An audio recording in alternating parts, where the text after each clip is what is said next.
The rivalry is back on. The Indianapolis Colts and the Houston Texans, they have completely different draft philosophies and team building philosophies. So a couple days ago, the Texans traded away their third round pick for former Oakland corner Gary Conley. Now, Conley is a first round talent, so that could potentially be a good trade for the Houston, but they also, earlier in the season, right before the season started, they traded for left tackle Laramie Tunsil, and they acquired wide receiver Kenny Stills also in that trade, but they gave away a lot of their draft capital. When I mean a lot, I mean they gave away multiple first round picks, multiple second round picks, like a lot of draft capital. They basically sold the farm to get Tunsil. And I mean, it was kind of needed a little bit because Deshaun Watson was one of the most sacked quarterbacks in the league, and they didn't really do a lot in the offseason. I mean, they drafted Titus Howard, but he's a rookie, and who knows if he's ready. I think he plays right tackle anyways. So Houston really needed a left tackle. I mean, they really needed to protect their franchise quarterback. But what they gave up was absolutely crazy. Absolutely crazy amount. So just to give you a reference of how much they gave up. So I was looking at this earlier. Man, Houston, holy smokes, like they don't have a first round pick until 2022. They don't have a second round pick in next year's draft as well. And so this year I believe they had a second round pick and then some mid to later round picks. And so they gave up a ton for two players. And it's just interesting to see the complete difference in philosophy from the Houston Texans, who they just played their division rival, the Indianapolis Colts, and I am a Colts fan, so I can say confidently that I've seen two different team-building philosophies in the last two GMs. And I'll start with Ryan Grigson, who was here when Andrew Luck was drafted. He drafted Luck in his first draft. And so, we obviously know Andrew Luck was a once-in-a-generation type talent. And so Luck, man, like, if you want to figure out how to not build a franchise around your franchise quarterback, just look at the model that Ryan Grigson laid out. Basically, you don't draft any offensive linemen, and the ones you do draft aren't very effective, and you reach for them, and then you draft all skill positions, and your quarterback gets hurt, and then you're basically screwed. That's basically what happened with Ryan Grigson.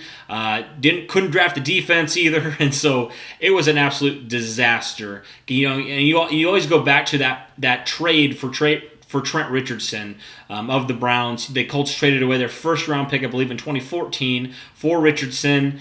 And it didn't go well at all. And the Colts traded away that much draft capital for one player, and he flopped.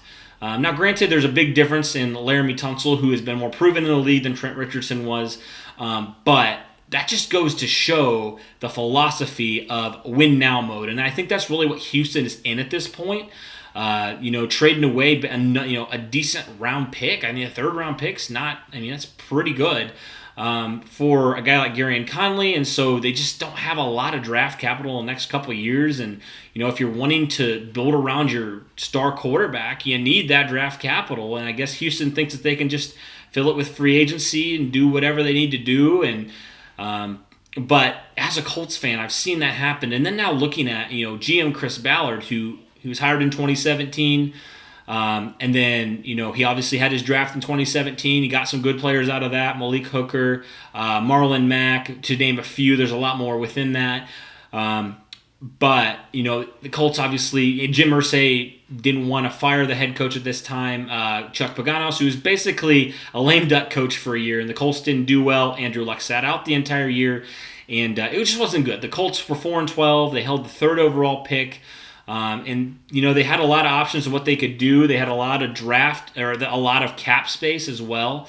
But the Colts decided to stay pat, only pick a few players, only find a few players in free agency, players that fit their mold, not the high profile free agents. And they decided that in 2018 they were not going to do a ton, but in the draft they decided that's where they were really going to make their mark. And so the Colts held the third overall pick.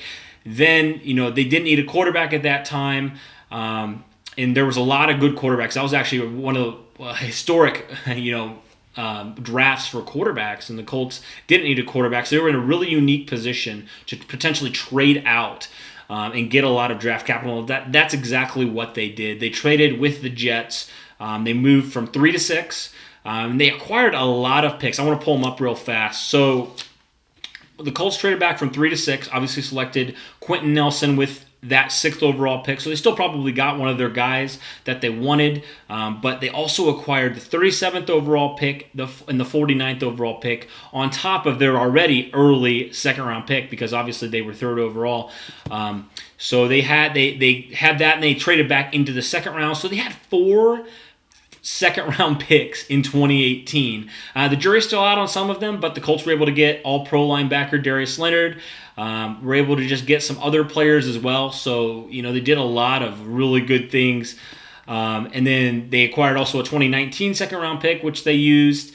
And also the Colts, this year in the 2019 draft were able to trade out of the first round and get 2 second-round picks as well. So they were able to to have a couple more picks in the second round, and able to get another second-round pick for this year. So the Colts have, in the 3 years that Chris Ballard has been the GM, 2017, 2018, and 2019, the Colts have had a total of 9 second-round picks within those 3 years. And you throw in those 2 first-round picks, the Colts have had 11 picks in the first 2 rounds. And that's how you acquire talent right there.